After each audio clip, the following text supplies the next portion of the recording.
အားလုံးပဲမင်္ဂလာပါဒီနေ့ကျွန်မဘာကိုဆက်သွားမှာလဲဆိုလို့ရှိရင်အရင်၄ရက်တုန်းကကျွန်မရဲ့ statement of financial position financial statement ဆွဲတာကို Excel လေးနဲ့ junior level တွေအတွက်ဆိုပြီးတော့ကျွန်မ sharing လုပ်သွားတာ၄ရက်ပေါ့နော်အခုဒီမှာလဲ financial statement ကိုပဲ Excel file နဲ့ပဲဆွဲမှာဒါကကျတော့နောက်တစ်မျိုးပေါ့နောက်တစ်မျိုးမှာနည်းနည်းလေးပြည့်ပြည့်စုံစုံလေးလုပ်လိုက်ချင်တာကjunior တွေလည်းသုံးလို့ရမယ် senior level တွေလည်းသုံးလို့ရမယ်ပေါ့အဲ့ဒါကြောင့်မလို့ဒါလေးကိုထပ်ပြီးတော့ sharing ထပ်လုပ်မယ်အဲ့ဒါဆိုတော့ဒီမှာကျွန်မကလောလောဆယ် transaction လေးတွေကကိုကတကယ်လုပ်ငန်းခွင်တွေက transaction တွေပြောပြလို့မရတဲ့အတွက်ကြောင့်မလို့ကျွန်မနမူနာဒါဆိုလို့ရှိရင်ဒီလို transaction လေးတွေကကျွန်မတို့ SCCI level 1 2မှာပါတဲ့ transaction လေးတွေမှာကျွန်မနည်းနည်းလေးထပ်ဖြည့်ပြီးတော့ပဲပြောပြမှာပေါ့နော်အဓိကဒီ transaction ထက်ကိုပဲကျွန်တော်တို့ဒီ Excel formula နဲ့သုံးတဲ့ဟာကိုပြောပြချင်တာဖြစ်တဲ့အတွက်ကြောင့်မလို့နမူနာ transaction လေးတွေနဲ့ပဲပြသွားမယ်နော်ဒါဆိုတော့ဒီ transaction လေးတွေကိုကျွန်မကတစ်လစာကို10ချောင်းစီလောက်ပေါ့နော်တစ်လကို10ချောင်းစီလောက် January ဆိုလို့ရှိရင်10ချောင်း17ချောင်းပေါ့နောက် February December အထိအဲ့ဒါကိုမှခုနှစ်နှစ်ခုစာ2024ခုနှစ်ရယ်2025ခုနှစ်ရယ်ဆိုပြီးတော့ transaction လေးတွေရှိတယ်အဲ့ဒါကိုဘာလို့နှစ်နှစ်စာလို့ကျွန်မပြောလဲဆိုလို့ရှိရင်ဟိုနေ့တည်းကကျွန်မပြောတယ် monthly ဆွဲချင်တာလို့ monthly ဆွဲတော့ကိုယ့်ရဲ့ financial statement မှာ monthly မြင်နိုင်တယ်ကိုယ့်ရဲ့ report မှာ January to December အထိဆိုပြီးတော့ကျမတို့လစဉ် amount တွေမြင်မယ်ပြီးလို့ရှိရင်နောက်ထပ်ဒါဆိုလို့ရှိရင်2024 years အတွက်နောက်တစ်ခုကြတော့ဒီမှာ2025အတွက်ဆိုလို့ရှိရင်ဒီစာမျက်နှာမှာပဲကျမတို့က formula နဲ့ထပ်ထည့်ပြီးတော့ပဲဆွဲသွားမှာ financial statement ဆိုလို့ရှိရင်လည်းဒီတိုင်းပဲပေါ့နော်ဒါ2024အတွက်နောက်2025ဆိုလို့ရှိရင်နောက်တစ်ချမ်းမှာပေါ့အဲ့လိုမျိုးလေးကိုကျမတို့ကဒီမှာformula က VLOOKUP သုံးမယ် sum ifs သုံးမယ်เนาะ s ပါတဲ့ sum ifs เนาะအဲ့ဟာသုံးမှာအဲ့ဟာနဲ့ချိန်ပြီးတော့ဆွဲသွားမှာဖြစ်တဲ့အတွက်ကြောင့်မို့လို့ transaction လေးတွေကိုဒီမှာစုထားပေးတာဒါဆိုတော့အရင်ဆုံးဒီ transaction လေးကိုကျွန်မ double entry ကိုနှုတ်တိုက်ပြောသွားလိုက်မယ်เนาะနှုတ်တိုက်ပြောပြီးတော့ကျွန်မဒီမှာ2လစာတော့ကျွန်မentry သွင်းထားပေးတယ်เนาะ2လစာသွင်းထားပေးတယ်အဲ့2လစာကိုပဲဒီမှာformula လေးတွေချိန်ပြီးသွားပြီအဲ့ဟာလေးကိုဘယ်လို formula ချိန်လဲဆိုတာပြန်ပြီးတော့နှွေးပေးပြီးတော့ပြောပြလိုက်မှာပေါ့ပြီးမှနောက်ဆက်တွဲဟာလေးတွေဆက်ထည့်လိုက်မယ် okay ဒါဆိုလို့ရှိရင်ဒီ double entry လေးတွေကိုကျမတို့ပြန်နှွေးကြမယ် senior တွေကဒါ double entry တွေကအဆင်ပြေတာလေအခုမှစလုပ်တဲ့ junior လေးတွေကျတော့သူတို့က double entry လေးတွေမေ့တာအမျိုးတွေရှိလို့ပြန်နှွေးပေးတာเนาะဟုတ်ပြီဒီမှာတရက်နေ့ကနေပြီးတော့တလပိုင်း January ဆိုလို့ရှိရင် January လအတွက်ဆိုလို့ရှိရင်ဒီမှာတရက်နေ့ကနေ30ရက်နေ့ထိ transaction လေးတွေပထမဦးဆုံး transaction ကဘာလဲဆိုလို့ရှိရင် owner က invest ယင်းနှိမ့်မြုပ်နှံမှုငွေထည့်လိုက်ပြီးဘယ်လောက်လဲ US ဒေါ်လာ10,000ထည့်လိုက်တယ် in cash ငွေသားနဲ့ထည့်လိုက်တယ် into the business လုပ်ငန်းထဲကိုထည့်တယ်ပေါ့လုပ်ငန်းထဲကိုထည့်တယ်ဒါဘဏ်ထဲကိုထည့်တဲ့သဘောပေါ့နော်โอเคဘဏ်ထဲကိုထည့်ပြီးနောက်တစ်ကြောင်းကကျတော့ဗာလဲဆိုတော့ owner က invest MMK ဆိုတော့တို့မြန်မာငွေ350ထည့်မယ်ပေါ့မြန်မာငွေ350လုပ်ငန်းတွေကိုထည့်လိုက်ပြီးသူ့ကိုကျတော့တို့က cash နဲ့ထည့်မယ်ဒီငွေသားအနေနဲ့ပေါ့နော်ငွေသားအနေနဲ့တို့ထည့်မယ်ဆိုတော့ဒီနှစ်ခုကို double entry စဉ်းစားမယ်ပထမအဆုံးလုပ်ငန်းပိုင်ရှင်ကယင်းနှိမ့်မြုပ်နှံမှုငွေထည့်တာဖြစ်တဲ့အတွက်ကြောင့်မလို့ capital သူ့ရဲ့အရင်အနေ equity ပေါ့ equity ထည့်တာဒါဆိုလို့ရှိရင်ဘဏ်ထဲကိုထည့်တာဖြစ်တဲ့အတွက်ကြောင့်ကိုယ့်ရဲ့ဘဏ်အကောင့်မှာ debit ကိုဝင်ပြီးတော့ credit ကကျတော့ equity မှာ credit ဖြစ်မယ်ဘဏ်အကောင့်မှာ debit equity မှာ credit နောက်တစ်ကြောင်းကငွေသားနဲ့ထည့်တာ cash တဲကိုထည့်တာဖြစ်တဲ့အတွက်ကြောင့်မလို့ကိုယ့်ရဲ့ cash အကောင့်မှာဝင်မှာ cash အကောင့်မှာ debit equity တွေတိုးလာတာဖြစ်တဲ့အတွက်ကြောင့်မလို့ equity မှာ credit เนาะဒါဒီတစ်ကြောင်းရဲ့တရက်နေ့ဒိတ်မှာရှိတဲ့ transaction ရဲ့ debit credit ဖြစ်ပါ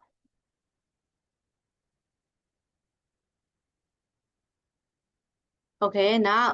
4ရက်နေ့မှာကျတော့ board office furniture ဒီကိုရုံးခန်းအတွက် pre board တွေဝယ်လိုက်တယ်ဘယ်လောက်ပိုးလဲဆိုတော့$2,000ဒေါ်လာ2000မိုးဝယ်လိုက်ပြီးဒါဆိုလို့ရှိရင် furniture တွေဖြစ်တဲ့အတွက်ကြောင့်မလို့ fixed assets တွေဝယ်တာ non current assets တွေဝယ်တာဒါကြောင့်မလို့ non current assets တွေတိုးတော့ သူ့နာမည်ကဘာတူလဲ office furniture ဒါကြောင့်မလို့ office furniture မှာ debit ဝင်ပြီးတော့ငွေသားနဲ့ဝယ်မယ် cash မှာ credit now purchase inventory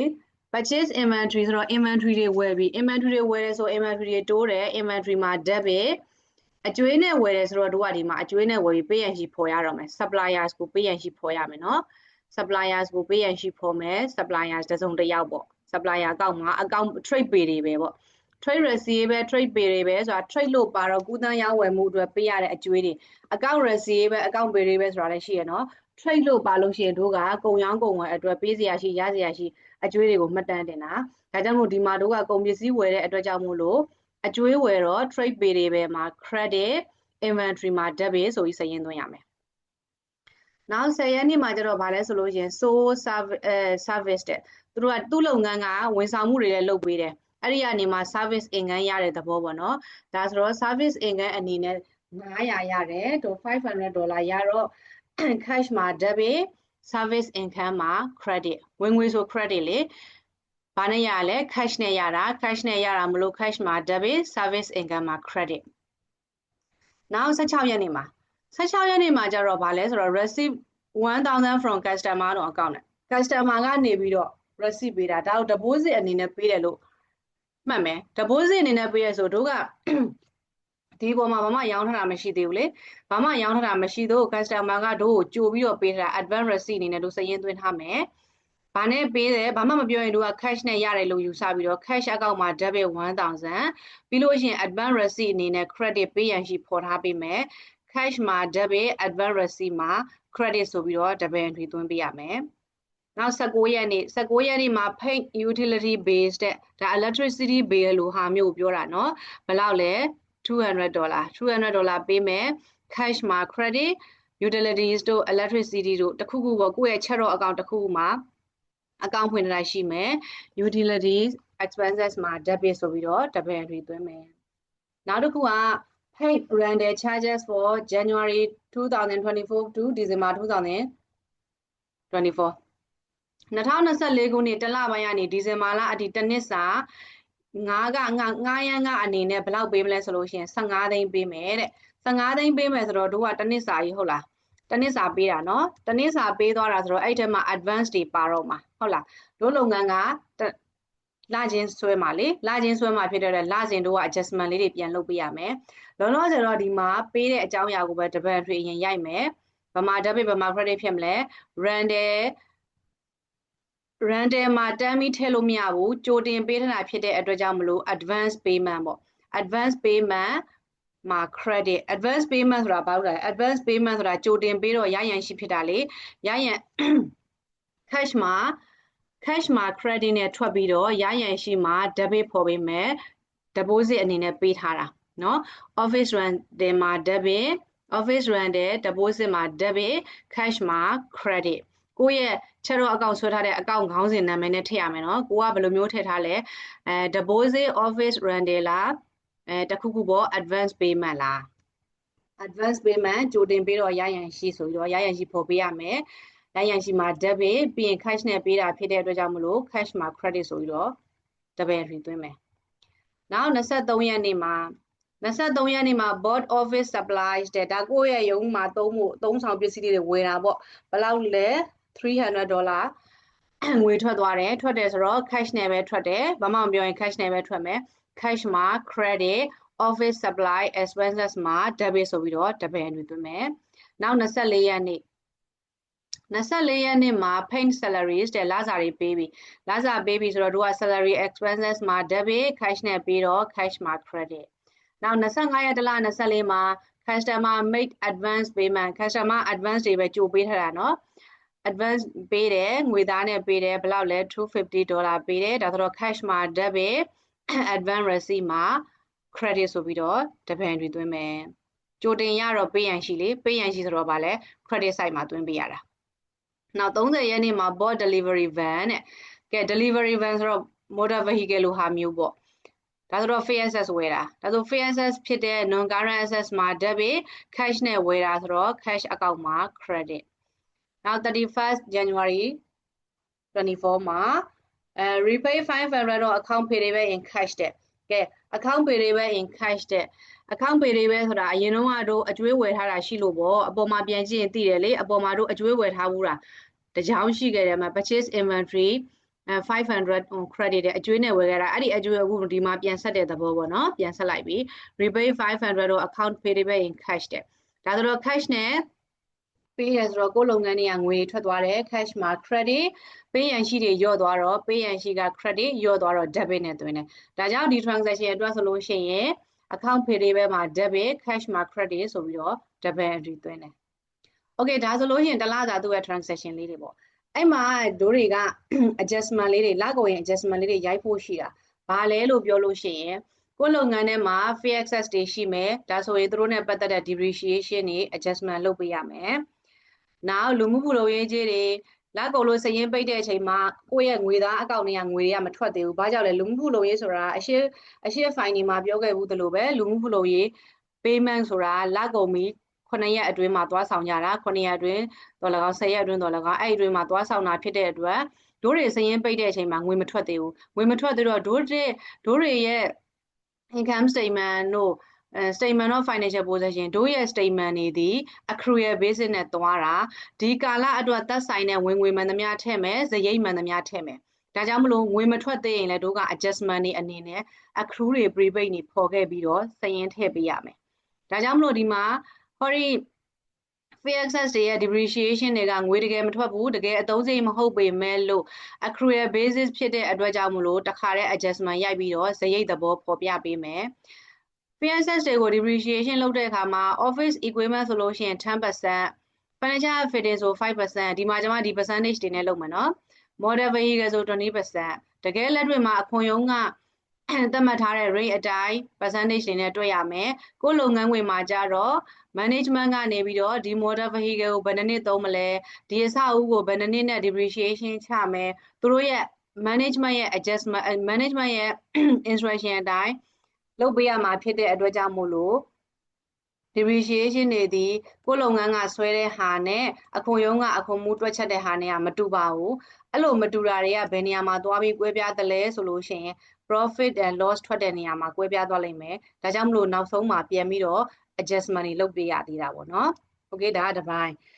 အခုဒါဆိုကျွန်မရဲ့ statement အရဆိုရင်ဒီ transaction အရဆိုလို့ရှိရင်လကုန်တာနဲ့ကျွန်မ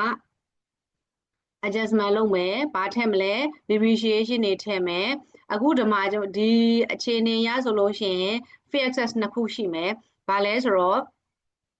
office financial ဆိုတော့ဒီအုပ်စုပေါ့နော်ဒီအုပ်စုမှာ 5% နဲ့တွက်မယ်ပြီးရင် model vehicle ဆိုပြီးတော့ model vehicle ကိုကျွန်မ 20% နဲ့ depreciation ချမယ်ဒါဆိုတော့တနေ့ကို 5% ဆိုတော့ဒီကျွန်မရဲ့ office furniture ဒီ2000တန်ကို2000ဆိုတော့ 5% ဆိုတော့ဒီလောက်ထွက်တယ်ပေါ့ဒါဒီကျွန်မကတနစ်စာကြီးဖြစ်နေတယ်ကျွန်မတို့လိုချင်တာလစဉ် charge လုပ်မှာလေတလားစာဒီဇရိတ်ပြမှာဖြစ်တဲ့အတွက်ကြောင့်မို့လို့စနစ်နဲ့စားပေးလိုက်ရင်တလားစာရဲ့အမောင့်ကဘယ်လောက်ဖြစ်မလဲဆိုတော့ဒီမှာဘာကြောင့်19500ဖြစ်သွားလဲဆိုလို့ရှိရင်ဒါဒီကျွန်မရဲ့ report ဒီ reporting currency ကမြန်မာငွေနဲ့ဖြစ်တဲ့အတွက်ကြောင့်မလို့ exchange rate ကို2100နဲ့မြှောက်ထားတာပါဒါကြောင့်မလို့တလားစာ exchange rate မြှောက်ပြီးသားဆိုလို့ရှိရင်ဟောဒီ financial ရဲ့ depreciation က19500 model vehicle ဆိုလို့ရှိရင်သူ့ရဲ့မူရင်းအမောင့်ကဒီနားမှာ model vehicle ကျွန်တော်တို့ဝယ်လိုက်တယ် delivery van ဆိုပြီးတော့လေ9000တန်အဲ့ဒီ9000တန်ကို20% နဲ့ depreciation ရှာလိုက်တယ်ဆိုလို့ရှိရင်တစ်နှစ်ကိုကျွန်တော်တို့$83 depreciation ချပေးရမယ်$83ဒီတစ်နှစ်စာဖြစ်ပါတယ်အဲ့ဒါကိုကျွန်တော်တို့စနစ်နဲ့$83ဒီဒီမှာစနစ်နဲ့စားပြီးသားเนาะစနစ်နဲ့စားပြီးသားဒီအပေါ်က 8.3 ကလည်းဒါတစ်လစာပဲเนาะစနစ်နဲ့စားပြီးသားတွေဒီမှာကျွန်မဒါ formula ထဲမှာတန်းပြီးတော့စနစ်နဲ့စားတာဒါလေးဒီတစ်နှစ်စာတွက်မယ်တွက်ပြီးတော့တစ်လစာပြန်ရှာထားတယ်ဒါတစ်လစာအမောင့်လေးတွေတစ်လကိုဒေါ်လာနဲ့ဆိုလို့ရှိရင် USD နဲ့ဆိုလို့ရှိရင် furniture ဒီ 8.3 model vehicle ဒီ 83.33 ပေါ့အဲ့ဒါကိုကျွန်တော်တို့ရဲ့ reporting currency functional currency ဒီမြန်မာငွေဖြစ်တဲ့အတွက်ကြောင့်မလို့ exchange rate 2100နဲ့မြှောက်ထားပေးပါတယ်တကယ်လက်တွေ့မှာ1100မဟုတ်ဘူးเนาะဒီ government rate 2024ဝင်းကျင်လောက်2024တုန်းကဒီလောက်နဲ့လို့ကျွန်မလှုပ်ထားပေးတာเนาะ2100နဲ့မြောက်လိုက်တဲ့အခါမှာ Hori Furniture အတွက်လစဉ် depreciation amount ဒီ19500ဖြစ်မယ် အောက်က motor vehicle ရဲ့ depreciation amount ဒီ3,9,500ဖြစ်မယ်ပေါ့နော် Okay ဒါက depreciation အတွက် adjustment လုပ်တာနောက်ထပ်တို့ဘာတွေရှိအောင်လဲဆိုလို့ရှိရင်လူမှုဖူလုံရေးကြီးဥပမာကိုယ်လုပ်ငန်းမှာအရင်တော့ကလည်းပြောခဲ့ဘူးတယ်ကိုယ်လုပ်ငန်းမှာဝန်ထမ်း9ယောက်နဲ့အထက်ဆိုလို့ရှိရင် register လုပ်ပြီးတော့လူမှုဖူလုံရေးဆောင်ရတယ်ဝန်ထမ်းက 2% အလုပ်ရှင်ဘက်ကလည်းပေးဆောင်ရတာရှိတယ်เนาะအလုပ်ရှင် percentage လည်းရှိတယ်ဒါပေမဲ့ကျွန်တော်တို့က6လစာက3သိန်း3သိန်းနဲ့3သိန်းအထက်ရရင်လည်း3သိန်းနဲ့ပဲပေးဆောင်ရတယ်3သိန်းအောက်ရတဲ့သူကတော့အဲ့ဒီသူ့ရဲ့မှန်ကန်တဲ့ amount နဲ့ 2% တွက်တယ်ပေါ့3သိန်းထက်ကျော်တဲ့လူကတော့3သိန်းနဲ့ 2% နဲ့6,000လစဉ်သွင်းမယ်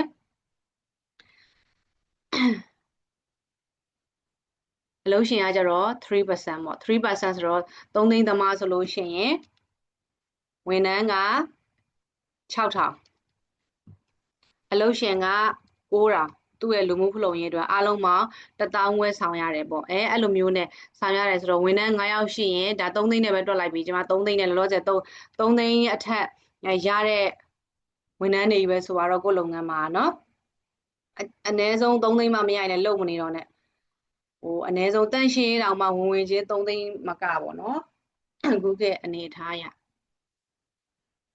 ဟုတ်ပြီဒါဆိုတော့ဒီမှာကျွန်မ3သိန်းနဲ့တွက်ထားတော့ဒီမှာအားလုံးပေါင်း1,500ပေါ့1,500ကို1,500ဆိုလို့ရှိရင်ကျွန်တော်တို့ကဒါ1ယောက်စာဟုတ်လားဥပမာကိုလုပ်ငန်းမှာလူ10ယောက်ရှိတယ်ပဲထားပါတော့โอเคလူ10ယောက်ရှိတယ်ဆိုလို့ရှိရင်1,500အဲ့1,500ကိုကျွန်တော်တို့ adjustment ညှိရမယ်1,500ကို adjustment ညှိမယ်ဆိုတော့တို့ကလုပ်ငန်းကအလုပ်ရှင်ကနေပေးမှာကဘယ်လောက်ဖြစ်မလဲအလုပ်ရှင်ကပေးရမှာက9,000နဲ့10ယောက်စာလေအလုပ်ရှင်ဘက်က employee ဘက်ကsorry employer ဘက်က employer ကကြတော့ဘယ်လောက်ပေးရမလဲဆိုလို့ရှိရင်9,000 employee ကကြတော့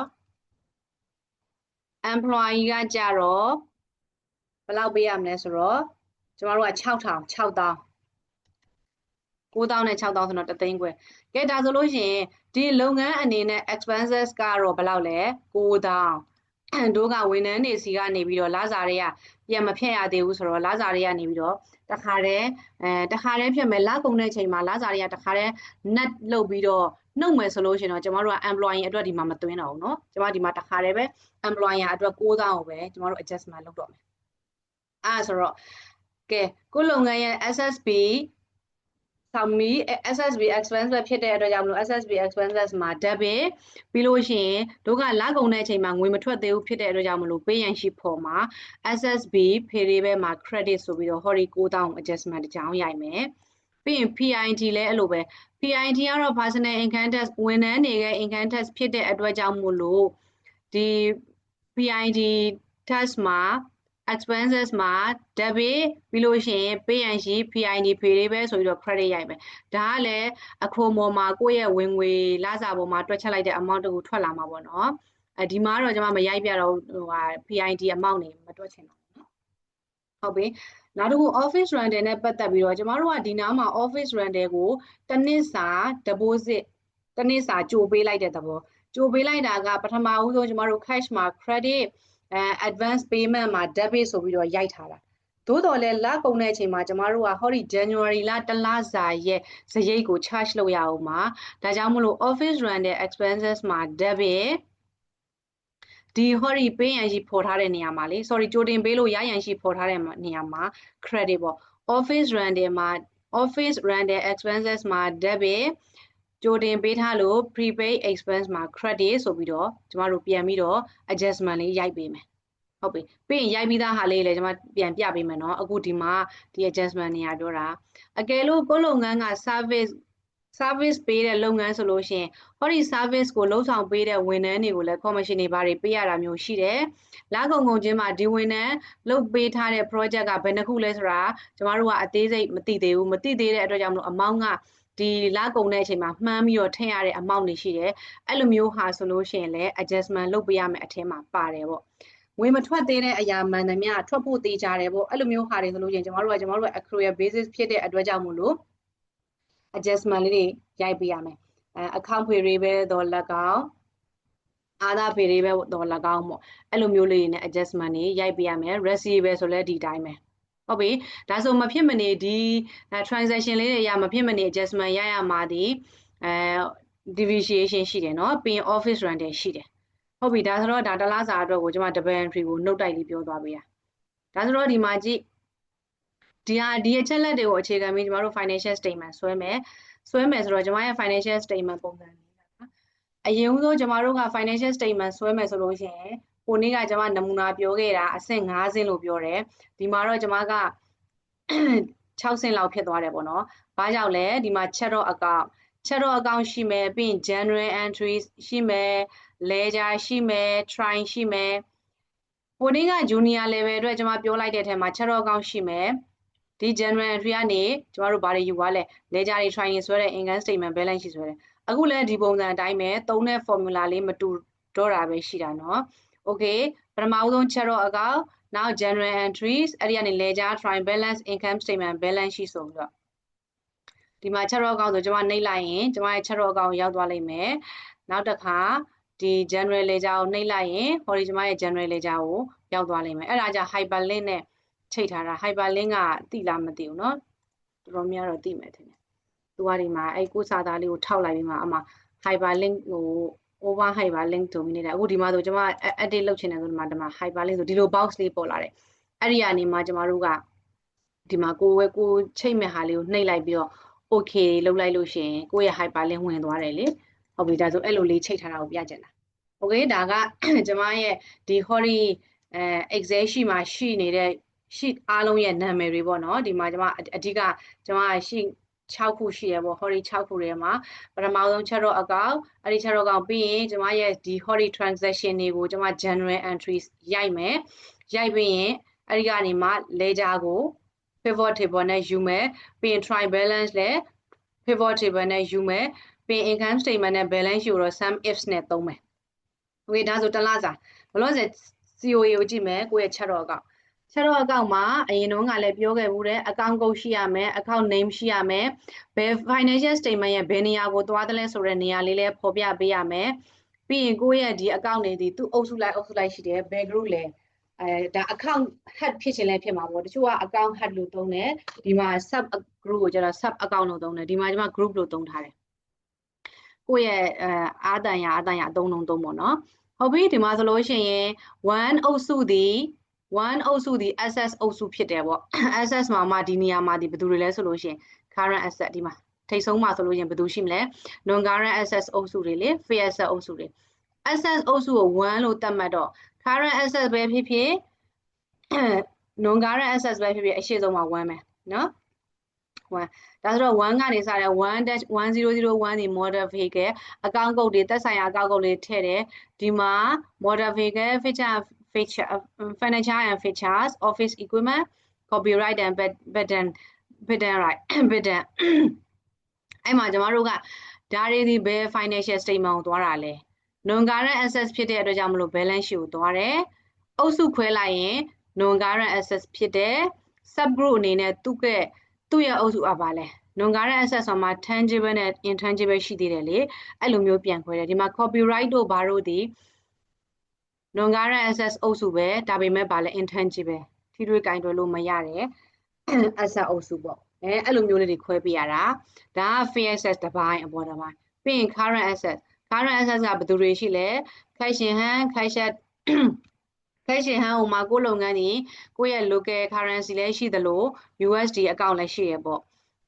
ဟုတ်လား cash at bank လည်းထိုနည်း၎င်းမယ်ပြီးရင် cash in transit တို့ bank in transit တို့ account တစ်ခုဖွင့်ထားတယ်မှာ advance and prepayment တွေရှိတယ် defer expenses တွေရှိတယ် defer expenses ဆိုတာလောလောဆယ်မှာ expense မဖြစ်သေးလို့ defer ပေါ်ထားတာရွှေ့ဆိုင်းထားတာပေါ့အဲ့လိုဟာလေးတွေပြီးရင် trade receivable ရှိမယ် inventory ရှိမယ် account receivable ရှိမယ်ဒါက current asset အပိုင်းကဲ payable ဆိုလို့ရှိရင် assets ကို1အုပ်စုဆို payable ကို2အုပ်စုလုပ်ထားပါတယ်ဒါကြောင့်မလို့ 2-1001 ကစတယ် trade payable intercompany payable ဆိုတာကိုယ်လုပ်ငန်းကအခွဲတွေရှိရဆိုလို့ရှိရင် company ချင်းပေးရန်ရှိရန်ရှိအောင်မှာပေါ့နော်ပြီးရင် tax payable တွေရှိမယ် deferred income ဘာဖြစ်လဲ deferred income ဆိုတာလောလောဆယ် income မဖြစ်သေးဘူးရွှေ့ဆိုင်းထားတဲ့ income တွေနောက်တစ်ချိန်ကျရင်တော့ income ကိုစရင်းပြန်ပြောင်းရွှေ့ပေးရမယ်ဟာတွေပြီးရင် advance receipt တွေရှိမယ် loan နေရှိမယ် loan ဆိုတော့ဗာလဲ non current liabilities အမျိုးအစားဖြစ်တယ်သူရဲ့ subgroup ကတော့ဗာလဲ borrowing ပေါ့ဝင်ချထားတယ်ပေါ့ကဲဒါဆိုရင် liabilities က2အုပ်စုဆိုလို့ရှိရင်ဒီမှာ equity ဒီ3အုပ်စုတည်းဖြစ်သွားတော့ 3-001 ကနေစပါတယ်ဒီမှာ equity နဲ့ပတ်သက်တာ share capital working capital contribution currency translation reserve currency translation reserve ကလည်းအဲ့လိုပဲလောက်ကိုရင်ကျမတို့က currency exchange reserve တွေရိုက်ပေးရတယ်။ဘာကြောင့်လဲ supplier စီကဝယ်တဲ့ချိန်တုန်းက exchange rate က2100ဖြစ်ပေမဲ့ငွေပေးချေလိုက်တဲ့အချိန်မှာ exchange rate က2500ဖြစ်ရင်အမှားနဲ့ exchange rate က difference ဖြစ်သွားပြီ။အမှားတို့ exchange gain and loss တွေပေါ်လာပြီ။အဲ့ဒါကိုကျွန်တော်တို့ double entry တွေပြန်ပြီး adjustment လုပ်ပေးရတယ်။ဟုတ်ပြီဒါက3အုပ်စုဒီပါလဲ equity ဘိုင်းအုပ်စုဖြစ်တဲ့အတွက်ကြောင့်မလို့ equity နဲ့ပတ်သက်တာတွေ equity ဒီ balance sheet ဆိုတဲ့ financial statement ကိုသွားမယ်သူ့ရဲ့အုပ်စုဒီ equity အုပ်စုဖြစ်တဲ့ subgroup အနေနဲ့ကတော့ share capital အုပ်စု working capital ကလည်း share capital ပဲပေါ့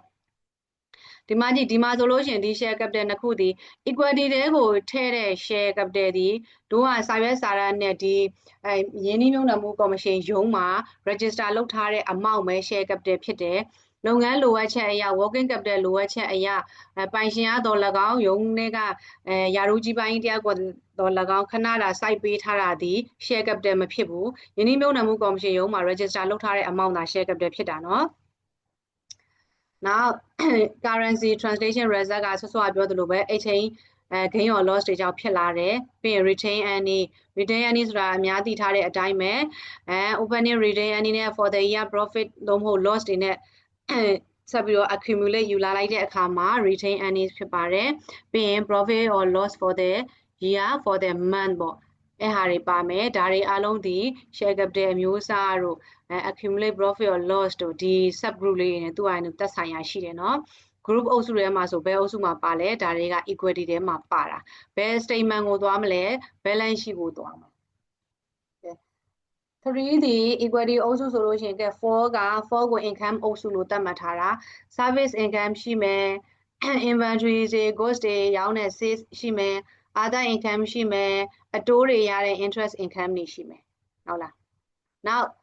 number 5ကိုကြတော့ဘာလို့သတ်မှတ်ထားတာလဲ cost of sale အုပ်စုလို့သတ်မှတ်မှာဒါကြောင့်မလို့တို့တွေဒီကုန်ပစ္စည်းပြန်ရောင်းမယ်ဆိုအဲ့ကုန်ပစ္စည်းနဲ့ပတ်သက်ပြီးတော့ purchasing cost တွေရှိမယ် manufacturing လုပ်တာဆိုလို့ရှိရင် manufacturing နဲ့ပတ်သက်တဲ့ manufacturing production cost တွေပါမယ်ဒီမှာ purchasing cost လည်းဖြစ်နိုင်တယ် production cost လည်းဖြစ်နိုင်တယ်နောက်တစ်ခုက processing cost ကိုကစက်ပစ္စည်းကိရိယာတွေ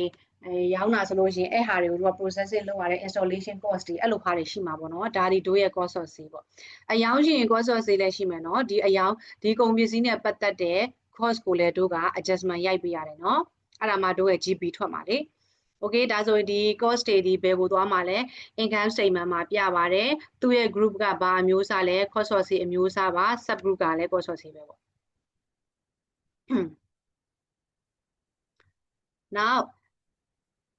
number 6ကကြတော့ဗာလဲတို့ကစရိတ်အုပ်စုเนาะ salaries တွေပါမယ် bonus တွေပါမယ် director expenses တွေပါမယ်ဒီအရာအားလုံးဒီ income statement ကိုသွားမှာဖြစ်ပါတယ်စရိတ်အုပ်စုတွေဖြစ်ပါတယ် expenses တွေဖြစ်ပါတယ် subgroup အနေနဲ့ကတော့သူ့ရဲ့ခေါင်းစဉ်နာမည်လေးပေါ့ salary နဲ့သက်ဆိုင်တာတွေ director expenses တွေ professional fees တွေoffice supply printing and stationery ဆိုကျွန်တော်တို့အုပ်စုဖွဲ့လိုက်ရင် office supplies တွေသွားမယ်ပေါ့နော်အဲ့လိုမျိုးလေးတွေရှိပါတယ်ဒါကစရိတ်အုပ်စုအဲ့ထဲမှာမှကျွန်တော်တို့ကဘာတွေလဲရှိသေးလဲ depreciation တွေရှိသေးတယ်ပြီး income tax ဆိုပြီးတော့စရိတ်ခေါင်းစဉ်တွေရှိသေးတယ်ဒါကတော့ချက်တော့အကောင့်ပါဟုတ်ပြီဒီ channel account တွေရှိနေပြီဆိုလို့ရှိရင်ကျမတို့က general entries သွင်းတော့မှာ general entry ဆိုတာကဘာကြီးလဲကျမတို့ရဲ့ cash book ကထွက်လာတဲ့ဝင်ထားတဲ့ထွက်ထားတဲ့ဟာတွေကိုကြည့်မယ် double entry စာရင်းသွင်းမယ် cash မှာအဝင်ထွက်မရှိတဲ့ဟာက adjustment အနေနဲ့ journal voucher တွေရိုက်မယ် double entry သွင်းရတာပဲဟုတ်လား journal ရိုက်တယ်ဆိုတာ double entry သွင်းတာပဲလေဒီ general entries ထဲမှာရှိသမျှ double entry အကုန်ဝင်ရိုက်မယ်ရိုက်မှာဆိုတော့စောစောကဒီမှာကျွန်မပြထားတဲ့ transactionဒီအကြောင်းအရာတွေပေါ်မှာရိုက်မယ်ဒီမှာကျွန်မရိုက်ပြီးသွားတဲ့ဟာကိုပြောရင်းနဲ့ရိုက်လို့ရှိရင်အချိန်ကအရန်ကြာမှာဆိုလို့လေဟိုသိပြီးသားသူတွေအတွက်ကျတော့ပြင်းစရာကြီးဖြစ်နေမှာဆိုလို့ဟုတ်ပြီဒါဆိုတော့ဒီမှာကျွန်တော်တို့တရက်နေမှာကြည့်လိုက်မယ်တရက်နေမှာစောစောကကျွန်မ note တိုက်ပြောခဲ့တဲ့ double entry အတိုင်းပဲဒီမှာပြန်ပြီးတော့သွင်းတယ် owner က investment ထည့်လိုက်တာဒါကြောင့်မလို့ USD ထည့်လိုက်တယ် cash in hand USD cash in hand cash in hand နဲ့ထည့်တယ်ကျွန်မဒီမှာ ban လို့ကျွန်မပြင်ခဲ့တာเนาะဒါဆိုလို့ရှိရင် in cash ပဲ business တဲ့ထည့်တယ်ပဲ ban နဲ့ထည့်တယ်လို့ကျွန်မမပြောတော့ဘူးเนาะ cash တဲ့ပဲကျွန်မထည့်လိုက်တော့မယ်ဟုတ်ပြီဒါဆိုလို့ရှိရင် cash in hand USD မှာ debit ပိုင်ရှင်ကယင်းနှိမ့်မြုပ်နှံမှုအတွက်သူ့ရဲ့ပိုင်ဆိုင်မှု access အနေနဲ့ထည့်တာဖြစ်တဲ့အတွက်ကြောင့်မလို့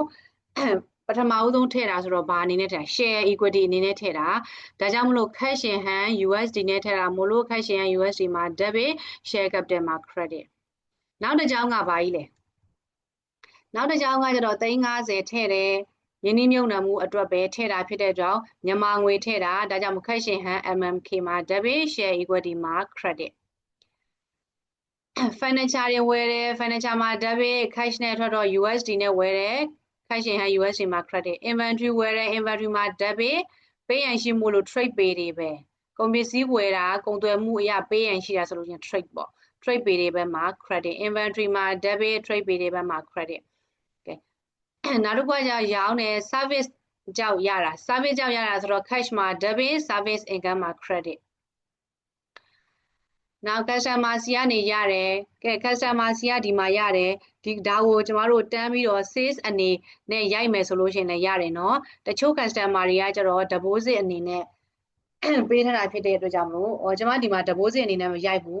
sales လို့ပဲတန်းပြီးတော့ income ဖြစ်သွားတာဒါကြောင့်မလို့ cash နဲ့ရတော့ cash ရမှာ debit sales မှာ credit နောက်တစ်ခု utility base ပေးတယ်အဲဆိုတော့ utility and supplies မှာ debit income statement မှာ credit cash in hand မှာ credit ဆိုပြီးတော့ရိုက်တယ်ဒီမှာကြည့်ဒါလေးကိုတစ်ဖြတ်ဖြတ်ရှင်းပြမယ်ကျွန်မရဲ့ဒီ format ပုံစံလေးကိုရှင်းပြမယ် format ကိုရင်ရှင်းပြရမှာเนาะ sorry မေ့သွားလို့เนาะ okay ကျွန်မရဲ့ format ကတော့ date transaction number transaction ဆိုတာကိုယ့်ရုံးပိုင်းဆိုင်ရာမှာသတ်မှတ်ထားတဲ့ invoice တွေမှာပါတယ် voucher number တွေ invoice number တွေ payment number တွေ receipt number တွေရှိတယ်အဲ့ဒီအတိုင်းထည့်ရမယ်တကယ်လက်တွေ့မှာကွက်လက်ကြီးတွေမချန်ထားရနော်ကွက်လက်ကြီးတွေချန်ထားရင်ကြည့်ရဆိုးတယ်မဖြစ်ရသေးရင်ပြန်ဖြည့်ပေါ့ပြီးရင်ဒီမှာအကောင့်ကုန်နဲ့ချိန်ပါလေအကောင့်ကုန်နဲ့ချိန်မယ်အကောင့်ကုန်နဲ့ချိန်မယ်အကောင့်ကုန်နဲ့ချိန်မှာမို့လို့အကောင့်ကုန်ထည့်ပေးထားရမယ်အကောင့် name တွေလည်းဖော်ပြခြင်းသေးတာမို့လို့အကောင့် name ပါမယ်ပြီးရင် description ပါမယ်ဒီမှာကျွန်မက transaction ရိုက်တဲ့အခါမှာ amount က transaction တကယ် transaction ဖြစ်ပေါ်သွားတဲ့ currency ရှိတယ်ပြီးရင် functional currency ရှိမယ် functional currency ဆိုတာကကိုယ့်လုပ်ငန်းကကိုယ့် local currency အရ report တင်လိုက်တဲ့ currency ကိုပြောတာဒါကြောင့်မလို့ကျွန်မဒီမှာကိုယ့်ရဲ့ reporting currency ကမြန်မာငွေဖြစ်တဲ့အတွက်ကြောင့်မလို့မြန်မာငွေကိုကျွန်မပြန်ပြောင်းပေးလိုက်တယ် transaction ဖြစ်ပေါ်တဲ့ currency ကတော့တကယ်လက်တွေ့မှာအမျိုးမျိုးဖြစ်နိုင်တယ်ကိုယ့်ရဲ့ suppliers တွေဒီတရုတ်ပြည်မှာရှိရင် China yuan တွေပါမယ်တခြားကိုပြည်တွင်းမှာလည်းဒေါ်လာနဲ့ပေးချေရတာတွေပါမယ်တခြား currency တွေအများကြီးရှိတယ်ပေါ့ဒါကြောင့်မို့ transaction currency ဒီအများကြီးရှိနိုင်ပြီးတော့မှကိုက functional currency ဆိုလို့ရှိရင်ကိုယ့်ရဲ့ reporting currency ကိုပြောင်းပေးရမှာဖြစ်တဲ့အတွက်နောက်ဆုံးတို့ report ဆွဲတာဒီမှာကိုယ့်ရဲ့ functional currency နဲ့ပဲဆွဲမှာဒါကြောင့်မို့လို့ amount နဲ့ပတ်သက်ရင်နှစ်ခုရှိတာပေါ့ transaction amount နဲ့ functional amount ဆိုပြီးတော့အဲ့ဒီကနေမှနောက်ထပ် row columns တွေကတော့ sub group တွေဖော်ပြထားတယ် group တွေဖော်ပြထားတယ်သွားရမယ့် financial statement လေးတွေဖော်ပြထားတယ်ဒါက general entries ရဲ့ format လေးပေါ့ဟုတ်လားအဲ့မှာအခုမှ transaction ပထမဆုံးတစ်ကြောင်း owner investment $10,000 ဆိုလို့ရှိရင်ဒီမှာ cash in hand USD မှာ debit equity မှာ credit ဆိုပြီးတော့ transaction ကဒေါ်လာနဲ့ဖြစ်တဲ့အတွက်ကြောင့်မလို့ USD နဲ့ transaction amount အဝင်အထွက်လုပ်ထားတယ်ဒီ column လေးကဘာလဲဆိုလို့ရှိရင်ဟောဒီ transaction amount မှာမှ debit balance credit balance ပြန်ပြပေးတာဒါတွေအားလုံးပေါင်းချင်းနှုတ်ချင်းမှာ0ပြနေမှာကျမတို့ရဲ့ double entry ကဒီမှာမှန်နေရလေ။ဘာကြောင့်လဲအကယ်၍ဒီမှာသာ9000ဆိုလို့ရှိရင်ဒီမှာ difference ကဒီမှာတစ်ခုဝင်သွားလိမ့်မယ်။အဲ့ဒါ check in လုပ်လို့ရအောင်ဒါလေးတက်ထားပေးရနော်။ဒါက debit balance credit balance ပေါ်ထားပေးတာဒါဘာမှမခတ်ပါဘူး။အရှိတစ်ခွက်တွေကအနောက်တစ်ခွက်ကိုနှုတ်တယ်ဟုတ်လား။နှုတ်တဲ့ကိန်းကကြီးနေရင်အနှုတ်နဲ့ပေါ်တယ်ပေါ့။အဲ့ဒါလေးပါပဲ။ Now functional မှာလည်းအဲ့လိုပဲလေ functional မှာရိုက်ပြီဆို function တွေရကြကျွန်မက exchange rate က2100တွေနဲ့ပဲအကုန်လုံးလောက်ထတာဖြစ်တဲ့အတွက်ကြောင့်မလို့2100တွေနဲ့မြောက်ပြီးတော့ဒီမှာကိုယ့်ရဲ့ local currency amount လေးထွက်လာပါတယ်ဒီမှာလည်းအဲ့လိုပဲပေါ့ဒီမှာเนาะ debit balance credit balance လောက်ထားပေးတယ်ချိန်ကြိုက်လို့ရအောင်ဆိုပြီးတော့ဟုတ်ပြီဒါဒီ general entries ရဲ့ format style လေးအဲ့ဒီ format ကနေမှကျမတို့ကဘယ်လိုသွားမလဲဆိုရင် ဟောဒီလေဂျာကိုဟိုအရှိမအရင် file နေတော့မှရှိတယ်လို့မျိုးပဲ junior level တွေပြောပြထားတော့လိုမျိုးပဲကျမတို့ဒီမှာpivot လေးနဲ့ပြန်ပြီးယူလိုက်တယ်လေဒီမှာကျမတို့ရဲ့ slicer လေးနဲ့ဆွဲပြီးတော့ကြည့်တာဒါဆိုလို့ရှိရင်ဘယ်အုပ်စုလဲ accumulated depreciation သူ့ရဲ့ account ကလည်းဗာလဲ office account name က office equipment နောက်တစ်ခါကိုက်ရှင် MMK ကိုကြည့်ချင်လားကိုက်ရှင်ငွေဆွဲထုတ်လိုက်ပါ35သိန်းအဲ့လိုမျိုးလေးဒါကကြတော့လေဂျာကိုယ့်ရဲ့လေဂျာမှာတစ်ခုချင်းစီကြည့်မယ်ပေါ့အားလုံးကြည့်မယ်ဆိုလို့ရှိရင်တို့ရဲ့ try ကဒီမှာဒီ try လည်း pivot နဲ့ပဲဆွဲထားတာပထမဆုံး junior level တွေပြောတော့ကျွန်မဒီ pivot ချိတ်တာဒီ general entries ကနေ sorry ledger ကနေပြီးတော့ pivot ကို copy paste လုပ်လိုက်တာအခုဒီမှာတော့ကျွန်မဘာနဲ့ယူထားလဲဆိုလို့ရှိရင်ဟောဒီ general entries ကနေပြီးတော့ pivot တွေပဲယူပြီးတော့ format လေးလုပ်လိုက်တာဖြစ်ပါတယ်ပြီး income statement ကကျတော့ပါလဲ income statement ဒီလည်းဘယ်ကနေပဲတွားယူတယ်လဲဆိုရင် general entries ကနေပဲ amount လေးတွေချိတ်ပြီးတော့ဖော်ပြသွားတာဖြစ်ပါတယ်ဟုတ်ပြီဒါဆိုဟောဒီ general entries double entry ရိုက်တဲ့ဟာလေးကိုဒီမှာအကုန်သွင်းထားပြီးသားရှိတယ်เนาะအကုန်သွင်းထားပြီးသားရှိတယ်ဒီ file လေးကိုExcel file လေးကိုလိုချင်တယ်ဆိုလို့ရှင်လဲလာပြီးတော့တောင်းပေါ့เนาะပို့ပေးမယ် email ကနေပြီးတော့သစင်ပို့ပေးမယ်အခုဒီမှာကျတော့လောလောဆယ်ပြသွားတာပဲရှိတာပေါ့เนาะဟုတ်ပြီဒါဆိုလို့ရှိရင်ကျမတို့က general entries တဲမှာ double entry တွေအကုန်လုံးရိုက်သွားမှာအကုန်လုံးရိုက်မယ်ဆိုတော့စောစောက double entry နှုတ်တိုက်ပြောခဲ့သလိုပဲ double entry တွေရိုက်မှာဒီမှာနောက်ဆုံးကျမတို့ adjustment လုပ်ရမယ့်အပိုင်းကဘာလေးတွေရှိတာလဲ depreciation တွေရှိတာဖြစ်တဲ့အတွက် depreciation နဲ့ပတ်သက်ပြီးတော့ကျမဒီမှာ double entry ရိုက်ထားပေးတယ်သူ့ရဲ့သက်ဆိုင်ရာ fair asset ရဲ့ depreciation မှာ debit accumulated depreciation မှာ credit ဆိုပြီးတော့ရိုက်တယ်နောက် motor vehicle ဆိုလည်းအဲ့လိုပဲသက်ဆိုင်ရာ fair asset ရဲ့ depreciation မှာ debit accumulated depreciation မှာ credit ဆိုပြီးရိုက်တယ်ဒီမှာတစ်ကြောင်းကျန်တယ်ဟုတ်လားနောက် office rental အဲ့လိုပဲခုမှ January အတွက် charge လုပ်မှာလေ charge လုပ်တယ်ဆိုတော့တစ်လကိုဘယ်လောက်ကျသွားလဲတစ်နှစ်စာ15သိန်းဖြစ်တဲ့အတွက်ကြောင့်မလို့တစ်လကို1,25,000ကျပါတယ်ဒါကြောင့်မလို့သူ့ရဲ့ office rental expenses မှာ debit 1,25,000 advance and prepayment မှာတစ်လစာပြန်လျှော့ပေးရမှာဖြစ်တဲ့အတွက်ကြောင့်မလို့ credit တစ်လစာ 1,25,000 ဟုတ်ပြီဒီ format ကနေမှဒီ format ထဲမှာ format ချိတ်တဲ့ဟာလေးကိုပြန်ပြပေးမယ်ဒီမှာကျမတို့ကလစဉ်အမောက်တွေပါကျင်တာအရင်တော့ကကျမပြောခဲ့မှုတဲ့ format ကじゃ quarterly ဆွဲခဲ့တာလေဒီမှာကျတော့လတိုင်းကျမတို့ကြည့်မယ်2025 2026တွေဖြစ်သွားရင်လဲဟောဒီ file မှာပဲဆက်ပြီးတော့ transaction သွင်းလို့ရတယ်။ Okay ဒီမှာဆိုလို့ရှိရင်ဟောဒီ FY financial year ရဲ့ format လေးကဘယ်သူနဲ့ချိတ်တယ်လဲဆိုလို့ရှိရင်ဒီမှာဟောဒီ date ရဲ့အကွက်ကိုချိတ်တာဘယ်လိုလေးချိတ်လိုက်အောင်ပဲလဲဒီမှာ year လို့ရိုက်ပြီးတော့ဟောဒီ D7 ကဒီကောင်လေးဒါနဲ့လှုပ်လိုက်တယ်ဆိုရင်ပဲတစ်ခုရိုက်လိုက်ပြီးနောက်ဟာတွေ copy paste လုပ်လိုက်ရင်ရပြီဟောဒီ date ကိုကျမတို့ကဘာလို့ပြောင်းပေးလိုက်ရမှာလဲ year လို့ပြောင်းပေးလိုက်ရင် तू ကအလိုအလျောက်ခုနှစ်တွေပဲပြောင်းသွားပြီမှာဒါ year okay month လလဲကြတော့ဘာလဲဆိုလို့ရှိရင်လကကြတော့ तू ကဟောဒီကောင်ကိုပဲဒီ date မှာရှိတဲ့ဟာကိုပဲ तू ကလဖြစ်တဲ့အတွက်ကြောင့်မလို့ကျမတို့က choose ဆိုတဲ့ formula နဲ့သုံးရတာ तू ကကြတော့လေ choose လို့ရိုက်ထည့်ပေးရမယ်ပြီးလို့ရှိရင် month ကိုဖော်ပြခြင်းတဲ့အတွက်ကြောင့်မလို့ဂွင်းစာထဲမှာ month လို့ရိုက်မယ်ပြီးရင်ဂွင်းစာဂွင်းပိတ်ထဲမှာ D7 ဆိုတော့ဟိုဒီကျမတို့ရဲ့ date အကွက်ကိုပြောတာဒီ date အကွက်ကယူမှာလေအဲ့ဒါကိုကိုမလေးခံပြီးတော့ကိုကသက်ဆိုင်ရာလလေးပေါ်စေချင်တာဖြစ်တဲ့အတွက်ကြောင့်မို့ကျမတို့ရဲ့တစ်နှစ်စာshort form လေးတွေရိုက်ပေးလိုက်ရမှာကိုက short form ပေါ်စေချင် short form မကွယ်အရှည်တိုင်းlong form ပေါ်စေချင်တယ်ဆိုလို့ရှိရင် January အပြည့်စုံရိုက်ပေါ့ဒါပေမဲ့အများကြီးရိုက်နေရမှာဆိုလို့ short form မရေးလိုက်ပေါ့ Jan အပေါ်မှာလေ semi colon လေးတော့မမေ့နဲ့အဲ့ဒါမေ့တော့အဲ့ဒါတွေပေါ်မှာပေါ့နော် January February March April May June December အထိကျမတို့ရိုက်ပေးရမယ်အမှမြတ်တာအဖွင့်ပိတ်ကလေးတွေမမေ့ပါနဲ့အားလုံးပြီးတော့မှဂွင်းပြန်ပိတ်လိုက်လို့ရှိရင်ကျမတို့ရဲ့ format ကဒီလိုလေးပေါ်သွားမယ်ပေါ့ဟုတ်လားဒါအဲ့ဆိုရင်တစ်ခုရိုက်ထည့်ပြီးတာနဲ့ကျန်တဲ့ဟာတွေ copy paste လုပ်လိုက်ရင်ပြီးသွားရော date ကကျတော့ကျမတို့ရိုက်ထည့်ရမယ်လေမရိုက်ချင်ဟိုတလုံးကကျမပြခဲ့ဘူးတဲ့ mini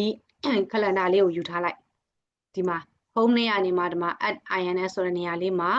ဒါဒီကောင်နဲ့ကိုယ်နေလို့ဒီနားလေးမှာနှိပ်လိုက်ရင်ဒီမှာ mini calendar လေးခေါ် ခေါ်ရင်ဒီနားလေးမှာပေါ်လာပေးလိမ့်မယ်နော်ဒီမှာဒီလိုလေးပေါ်လာပေးတယ်ဟုတ်လားအခုကျွန်မမလိုချင်ဘူးမလိုချင်တဲ့အတွက်ကြောင့်မို့လို့ကျွန်မ delete ပြန်လုပ်လိုက်တော့မယ်အဲ့ဒါလေးပြချင်တာဒါအဓိကတော့အဲ့လိုမျိုးပေါ့ transaction number တွေဖြည့်ပါတကယ်လက်တွေမှာ transaction number တွေအရေးကြီးပါတယ်စီးရင်ကိုင်ရေးဆိုတာလေ9နှစ်10နှစ်ကြာလဲပြန်ရှားတဲ့စီးရင်တွေရှိတာပဲတခါလေကိုကကန်ဆိုးခြင်းလို့တွေအဲ့ဒီလုပ်ငန်းမှာလေ handover ကို handover ပေးမဲ့လူလည်းမရှိဘူးဒါစီးရင်ကိုင်သမားတွေထုံးစံအရှိမ handover ရှိတယ်ဆိုတော့တော်တော်ရှားပါတယ်ကုမ္ပဏီကြီးတွေကတော့စောင့်ပေးပါနောက်လူရအောင်စောင့်ပေးပါဘာညာတကယ်ဟိုတနိုင်တစ်ပိုင်လုပ်ငန်းလေးတွေတဦးတည်းပိုင်လုပ်ငန်းလေးတွေကကြတော့ handover ရှိတာတော်တော်ရှားတယ်ကျမဆိုလို့ရှိရင်ရှစ်ခက်ငယ်ငယ်ကလှုပ်ခဲ့တဲ့တောက်လျှောက်မှာ handover မရှိဘူးကိုဟာနဲ့ကိုပဲအထုံးနေဖြစ်ပြီးကိုဟာနဲ့ကိုပဲပြန်ရှားတာ4 5 6နှစ်စာရွက်စာတမ်းနေလေနော်ဒီမှာ3 4နှစ်စာအခွန်စည်းမဆွဲခဲ့ပဲနဲ့တိုးလိုတန်းလိုင်းတွေဖြစ်နေတာကြီးကိုရောက်မှဆွဲပေးခဲ့ရတဲ့ဟာမျိုးတွေလည်းရှိတာပေါ့နော်အဲ့လိုမျိုးကြီးကိုရဲ့ဟိုကန်စာတာအရာအဲ့လိုမျိုးကြီးဖြစ်ခဲ့တော့